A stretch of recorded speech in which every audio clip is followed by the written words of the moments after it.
pun, tidak ada tumbuh-tumbuhan dan tidak ada binatang yang hidup. Yang ada hanya gunung yang sunyi senyap dan tiupan angin kencang.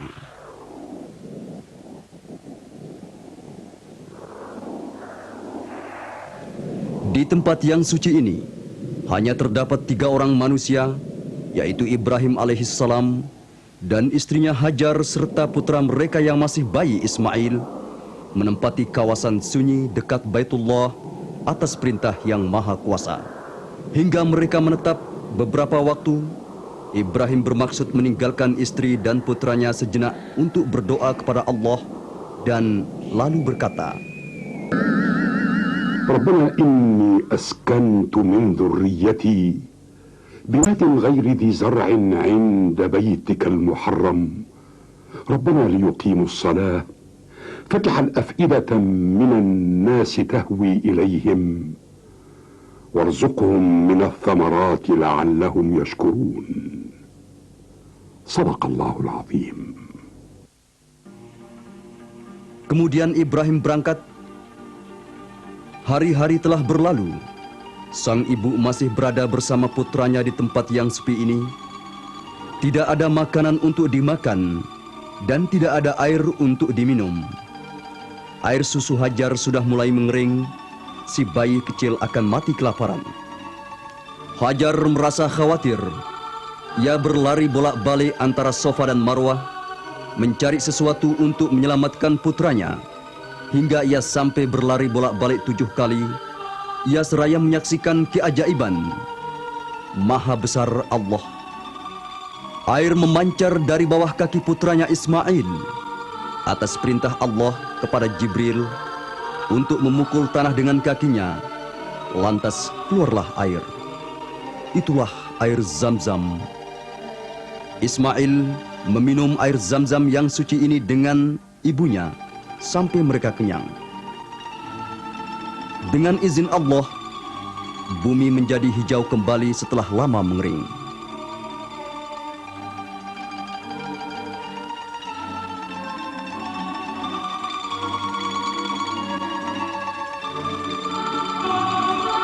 Sebuah kabilah yang bernama Jurham tinggal di sekitar kawasan ini, menyaksikan burung-burung yang terbang di langit. Mereka berkumpul di sekeliling air, di mana kabilah Jurham menyaksikan dengan heran. Mereka mengirim berita untuk menyaksikan peristiwa besar dan kemurahan Allah yang melimpah di tengah gurun pasir yang kering tandus. Mereka meminta air dan meminta izin kepada Hajar agar diperkenankan untuk tinggal di sekitar air yang melimpah itu. Lantas Hajar mengizinkan mereka.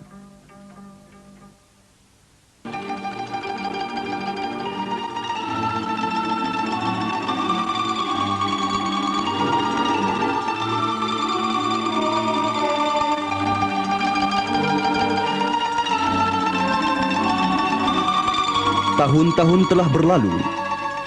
Ibrahim menyaksikan rahmat Allah kepada keluarganya. Lantas ia bersujud kepada Allah dan membangun Ka'bah dibantu oleh putranya Ismail. Bismillahirrahmanirrahim. Wa idh yarfa'u Ibrahimul qawa'ida minal baiti wa Ismail. Rabbana taqabbal minna innaka antas sami'ul alim. Shadaqallahul 'azim. Ibrahim tidak membuat atap dan pintu untuk Ka'bah, tetapi dibuat 2 buah pintu terbuka dan 2 buah rukun, yaitu rukun Hajar Aswad dan rukun Yamani.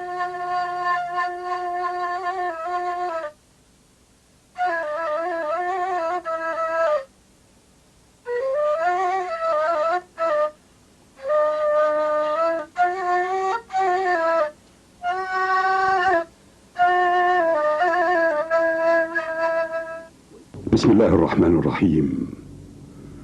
Wa idh bawwa'na li Ibrahim makan al-bayt alla tushrik bi shay'a wa tahhir bayti lit-ta'ifin wal-qa'imin war-ruk'a as-sujud wa adhin fi an-nas bil-hajj ya'tuka rijala وعلى كل ضامر يأتين من كل فج عميق.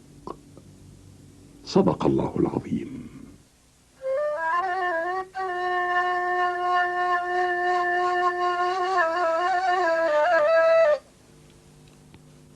Kabilah Jurham semakin bertambah dan semakin kuat pengaruh mereka di sekitar Ka'bah dan sumur Zam-Zam yang melimpahkan air segar kepada umat manusia. Setelah berabad-abad sumur Zam-Zam menjadi kering dan bekas-bekasnya lenyap dari pandangan mata.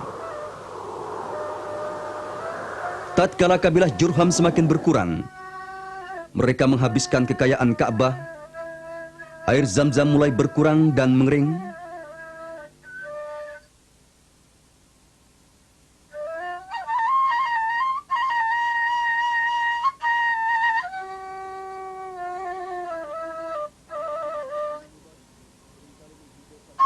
Amr bin Haris bin Mudad seringkali menghimbau kabilah Jurham agar meninggalkan perbuatan jelek mereka dan berkata, Makkah adalah kota yang tidak menerima orang zalim. Maka Allah akan mengutus siapa saja yang dikehendakinya untuk mengusir kalian keluar hina dina dari Makkah. Dan kalian tidak akan pernah lagi untuk diizinkan tawaf di Baitullah.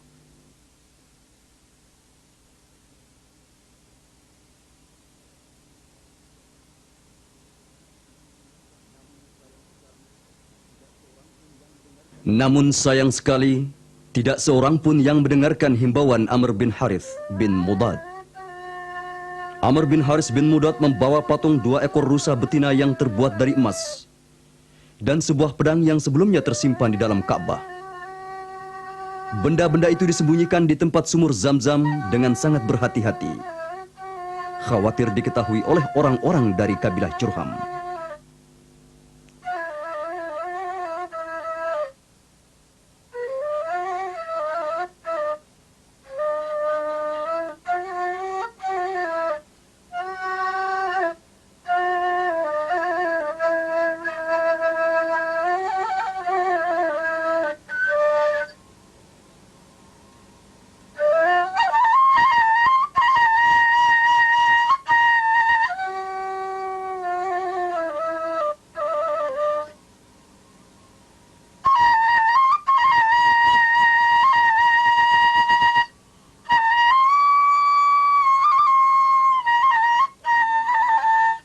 Amr bin Haris berangkat menuju Yaman setelah benar-benar yakin bahwa orang-orang Jurham itu tidak akan menjumpai yang disembunyikan.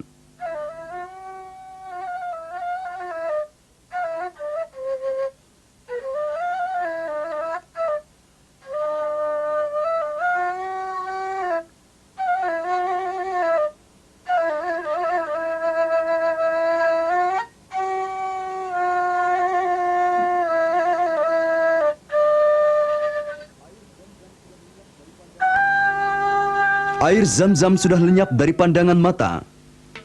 Namun Makkah terus terpelihara dengan posisinya yang mulia. Orang-orang Quraisy tetap menjaga dan memelihara Ka'bah. Merekalah yang memegang kunci Ka'bah.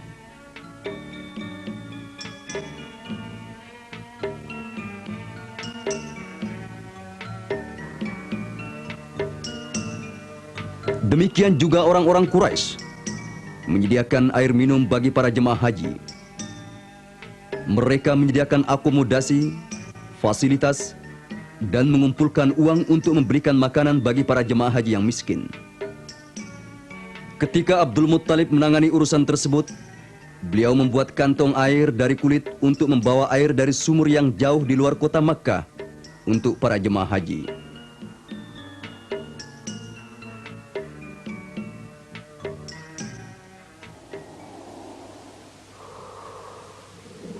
Abdul Muttalib berkata, Ketika aku sedang tidur dan bermimpi, aku mendengar suara menyuruhku. Galilah tiba, galilah tiba. Apakah tiba itu? Namun suara itu lenyap dan tidak muncul lagi.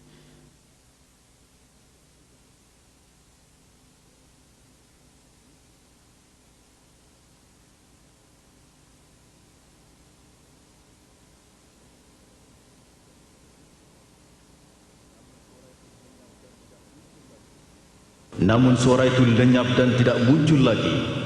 Dan aku pun tidur lagi, lantas suara itu muncul kembali. Galilah Barra, galilah Barra. Apakah Barra itu?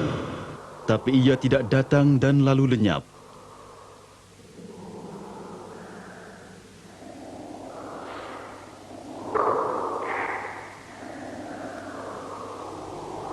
Hari berikutnya aku kembali tidur dan suara itu datang kembali. Galilah Zamzam, galilah Zamzam. Apakah Zamzam itu? Tidak pernah kering dan tidak pernah putus, membasahi kerongkongan para jemaah haji. Di manakah tempatnya? Antara perut dan darah, di paruh burung gagak di kampung semut. Abdul Muttalib bangun dari tempat tidurnya dengan perasaan lega karena mimpinya telah menunjukinya ke tempat air Zamzam.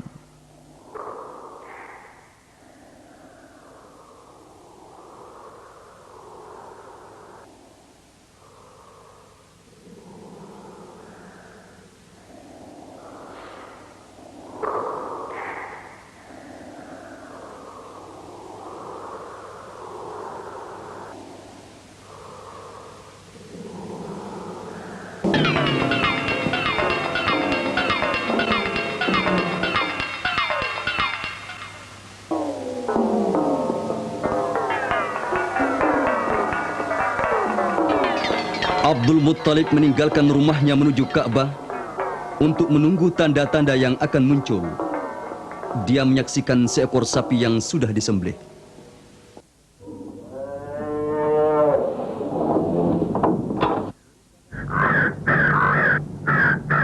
Burung gagak itu datang dan mematuk di bagian perut.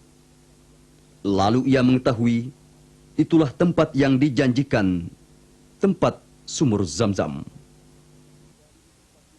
Abdul Muttalib mulai menggali di tempat itu tanpa menghiraukan larangan orang-orang Quraisy, hingga air Zamzam mulai melimpah dan terbuktilah kebenaran mimpinya.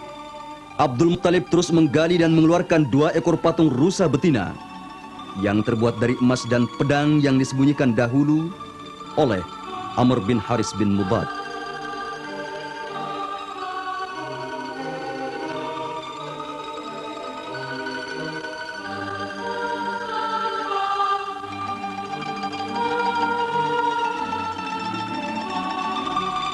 Beberapa orang Quraisy mengelilingi Abdul Muttalib dan berkata dengan suara lantang, "Hai Abdul Muttalib, kita sama-sama berhak memiliki benda ini." Abdul Muttalib menjawab, Kalian tidak berhak. Kalau kalian ingin memilikinya, mari kita buat undian. Mereka membuat undian. Ternyata 2 ekor patung rusa betina yang terbuat dari emas itu menjadi milik Ka'bah dan pedang menjadi milik Abdul Muttalib. Abdul Muttalib menggantung pedang itu di pintu Ka'bah dan 1 di antara 2 ekor rusa betina yang terbuat dari emas itu.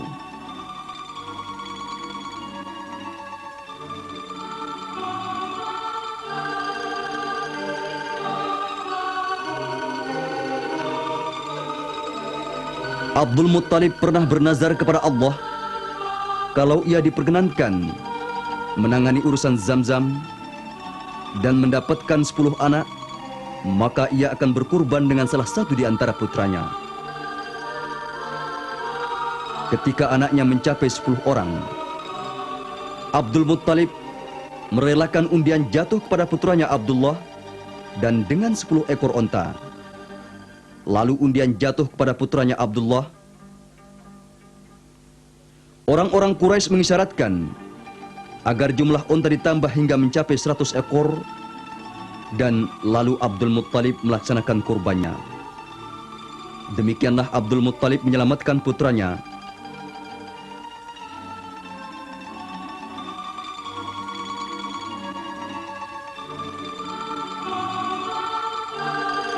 Abdullah dari kurban, Abdullah yang akan melahirkan hamba Allah yang paling mulia dan Nabi terakhir Muhammad sallallahu alaihi wasallam yang pernah berkata, "Aku adalah putra kurban."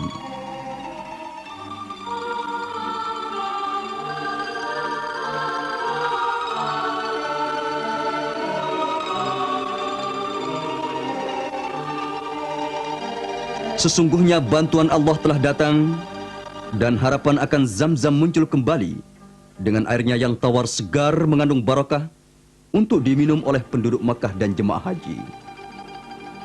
Dan urusan Zam-Zam masih tetap ditangani oleh Abdul Muttalib.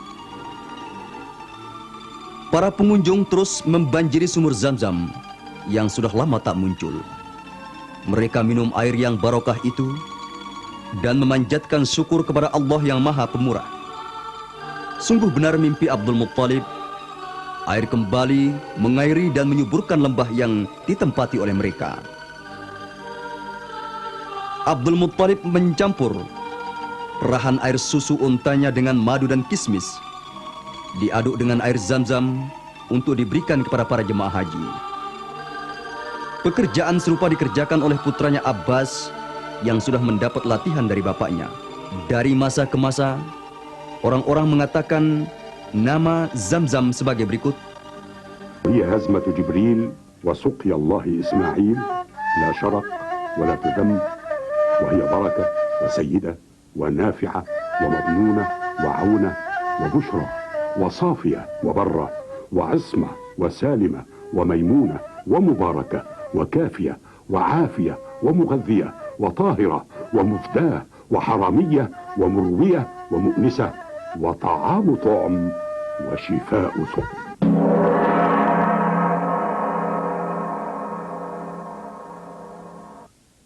Di antara nama Zam-Zam, sebagaimana dikatakan, طيبة وتكتم وشباعة العيال وشراب الأبرار وقرية النمل ونقرة الغراب وهزمة إسماعيل وحفيرة العباس. pada tahun 18 sebelum Hijriah, orang-orang Quraisy membangun Ka'bah. Pintunya ditinggikan menjadi 4 hasta dan dibangunkan teras bagian atas yang berbentuk rata sehingga tinggi Ka'bah menjadi 18 hasta yang sebelumnya hanya 9 hasta.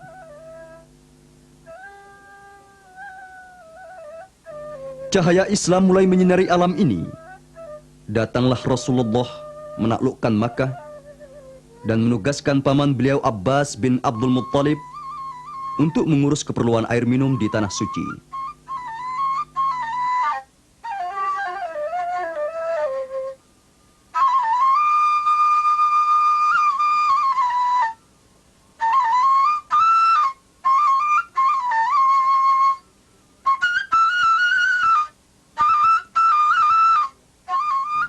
Pada tahun ke-18 Hijriah, Umar bin Khattab merenovasi Ka'bah, memperluas Masjidil Haram dan tempat sa'i, dan Masjidil Haram dibuat berbentuk segi 6. Pada tahun 26 Hijriah, pada masa Khalifah Utsman bin Affan radhiyallahu anhu, Masjidil Haram diperluas lagi, dibuat menjadi 4 penjuru datar. Pada tahun 65 Hijriah, zaman Abdullah bin Zubair, Masjidil Haram diperluas kembali dan Ka'bah dibangun lagi setelah hancur dalam pertempuran dengan Al-Hajjaj bin Yusuf As-Saqafi. Abdullah bin Zubair membangun atas dasar semula yang dibangun oleh Ibrahim alaihissalam dan dibangunkan 2 buah pintu. Maka tinggi Ka'bah yang semula 18 hasta menjadi 26 hasta. Dan Hijr Ismail dimasukkan menjadi bagian dari Ka'bah. Pada tahun 74 Hijriah, Al-Hajjaj memasuki Makkah dan menghancurkan format bangunan yang dibangun oleh Abdullah bin Zubair. Tinggi Ka'bah dikurangi 7 hasta, dibuatkan 1 buah pintu, tingginya 4 hasta, maka tinggi Ka'bah dijadikan 20 hasta.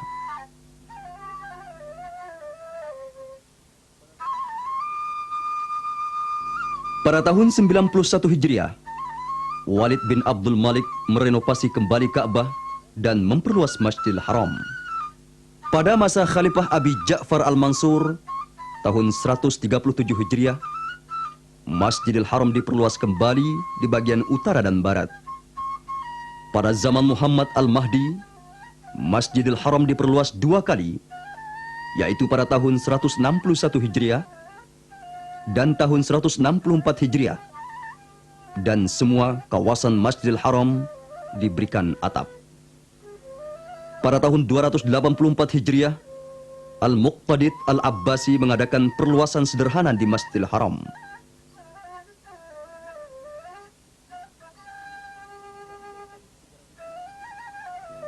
Dan pada tahun 306 Hijriah, Al-Muqtadir Al-Abbasi mengadakan perluasan sederhana di Masjidil Haram.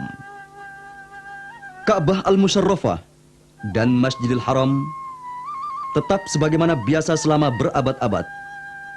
Dan sekitar 600 tahun kemudian, terus menjadi perhatian kaum muslimin. Hingga pada tahun 979 Hijriah, Sultan Salim Utsmani mengadakan reformasi total.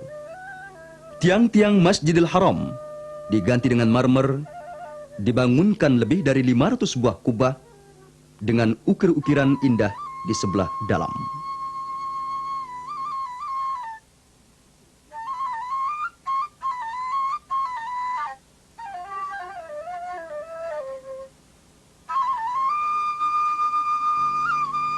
Pada tahun 1039 Hijriah, Ka'bah diperbaiki kembali setelah mengalami kerusakan akibat banjir yang melanda kota Makkah pada waktu itu.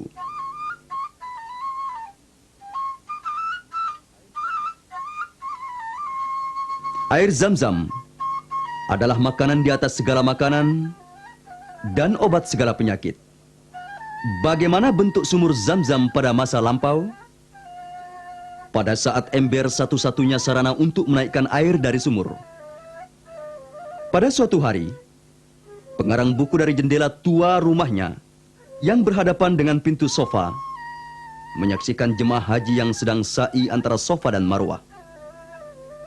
Para jemaah haji itu bergegas menuju Zam-Zam untuk minum dan berwudu, menyiram tubuh mereka, memohon barakah sambil berdoa. Kemudian pengarang menyatakan apa yang disaksikan sungguh merupakan fenomena yang mengundang perhatian, membangkitkan jiwa dan penuh keyakinan. Kementerian Wakaf Kerajaan Saudi Arabia menugaskan orang tua pengarang untuk membangun tenda di atas Zam-Zam bagi melindungi jemaah haji dari sengatan panas matahari. Dan ia pun membangun tenda dan pipa besar serta begitu seterusnya.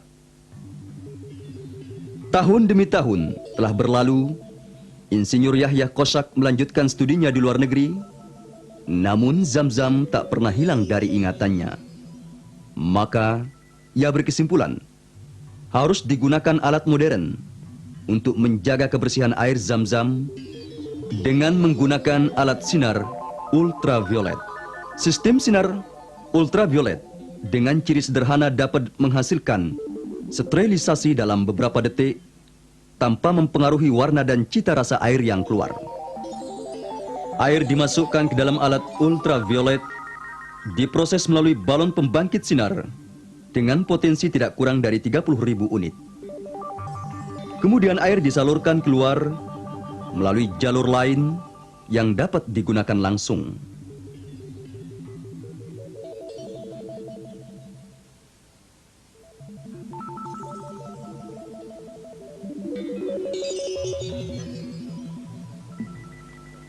Alat tersebut diimpor dari luar negeri dan sudah dioperasikan dengan sukses sejak tahun 1975. Demikian juga dipasangkan alat filter sebelum melewati proses sterilisasi.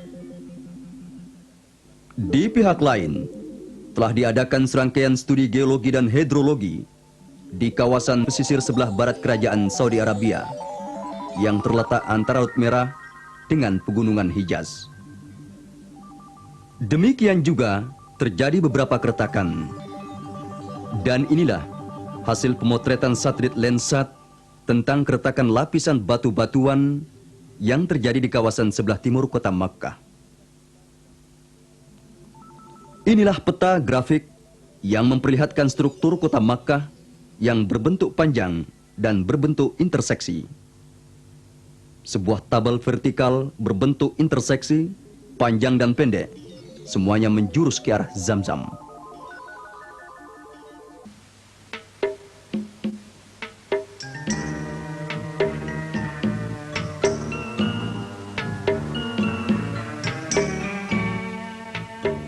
Masjidil Haram masih tetap seperti bentuknya yang lama. Sejak direnovasi dan diperluas tahun 980 Hijriah oleh Sultan Salim Utsmani. Hingga pada tahun 1375 Hijriah, pada masa Raja Suud, dikeluarkan keputusan untuk memperluas Masjidil Haram.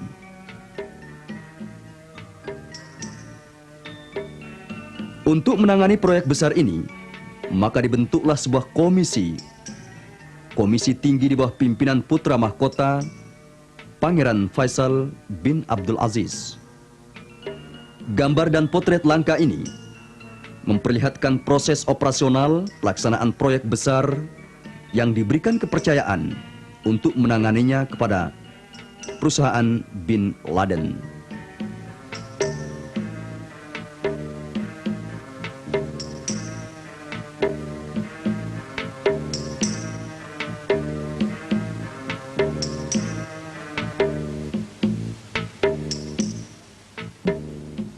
Inilah pemandangan langka yang difoto dengan kamera film ukuran 8 mm memperlihatkan perluasan pertama pada tempat tawaf, di mana bangunan Zamzam, Makbariyah, dan lain-lainnya ditiadakan. Rabbana atina fid dunya hasanatan fil akhirati hasanatan wa qina adzaban nar wa adkhilna al jannata ma'al abrar ya aziz ya ghaffar la ya Allah Allahumma azillani ya Allah tahta zilli arshika. Sedang gambar ini memperlihatkan penggalian dasar bangunan Zamzam yang terletak di bawah tanah. Dan gambar ini memperlihatkan bangunan Zamzam setelah disempurnakan atapnya, sementara lingkaran bangunan Masjidil Haram sedang dikerjakan.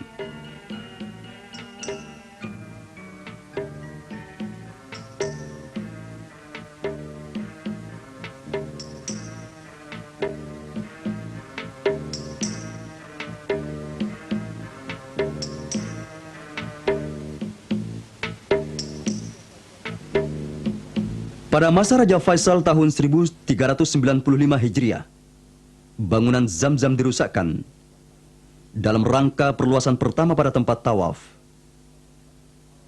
Demikian juga perluasan Masjidil Haram disempurnakan pada zaman Raja Faisal tahun 1396 Hijriah.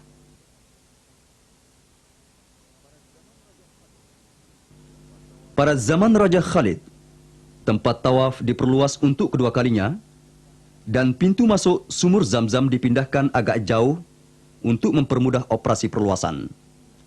Namun air Zamzam meletus di sana-sini, sehingga diadakan serangkaian studi untuk menjaga keutuhan sumur Zamzam. Insinyur Yahya Kosak ditugasi untuk mempelajari sumber-sumber sumur dan jalur-jalur air keluar. 2 orang penyelam terlatih dipilih untuk melaksanakan tugas tersebut. Mereka siap setelah mandi dan berwudu untuk melaksanakan tugas yang tak pernah dilaksanakan sebelumnya oleh orang lain. Mereka turun menyelam ke dalam air Zamzam dengan perlengkapan pakaian khusus dan tabung oksigen untuk bernapas di dalam air.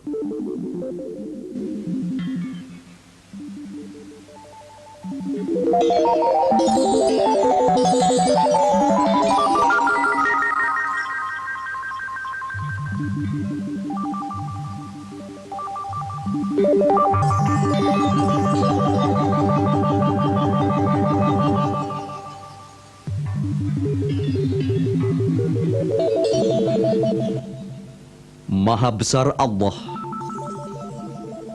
Sesungguhnya telah tiba saat yang sangat menentukan, yaitu pada sore hari Sabtu tanggal 17 Jumadil Ula tahun 1399 Hijriah.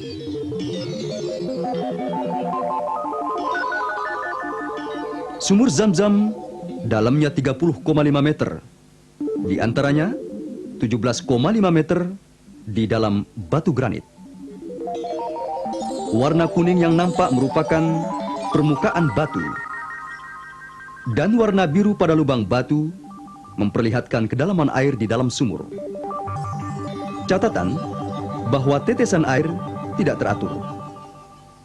Demikian juga bagian atas yang terletak pada permukaan batu dihalangi oleh tembok bangunan. Potongan panjang sumur Zam-Zam menuju Ka'bah.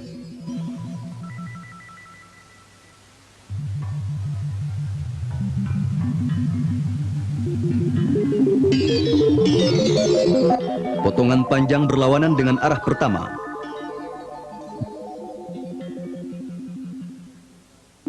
Dan inilah proyeksi horizontal sumur Zam-Zam pada saluran-saluran utama yang terbuka.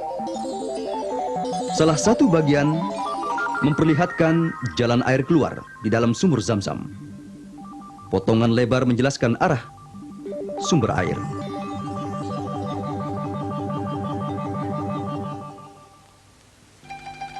Dalam fase ini, semua sesuatu yang terlempar di dalam sumur Zam-Zam semuanya dikeluarkan. Di antaranya, uang-uang logam dari masa yang berbeda-beda.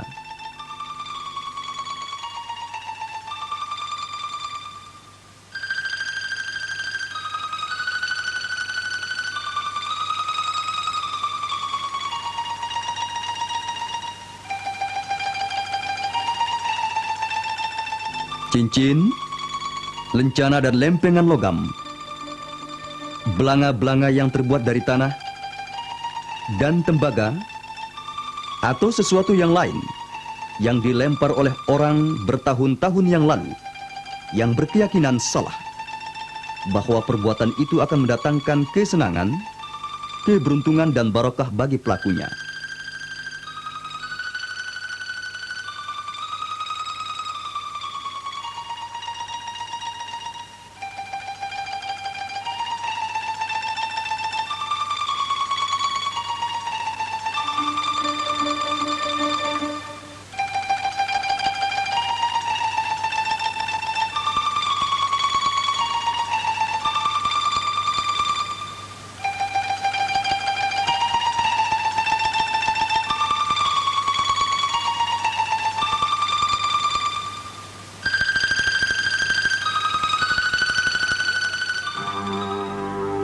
Dua orang penyelam itu turun ke dalam air Zam-Zam.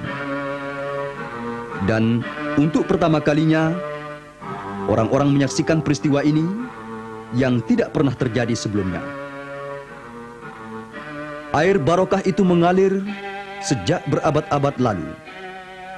Rasulullah Shallallahu Alaihi Wasallam bersabda yang artinya, air yang paling baik di permukaan bumi ialah air Zam-Zam. Dan beliau berkata, air Zam-Zam itu diminum untuk yang diniatkan, karena dengan Zam-Zam itu Allah menyirami dan menyelamatkan Ismail, putra Ibrahim, dan tetesannya itu terus mengalir. Barang siapa yang meminumnya dengan ikhlas, maka ia akan mendapatkan tetesan itu. Masa terus berlalu, air yang suci ini terus melimpah. Dari lautan madu manakah datangnya limpahan nikmat ini? Sungguh Allah memberikan keutamaan bagi Zam-Zam, dikhususkan untuk menyirami, mengenyangkan, dan obat segala macam penyakit.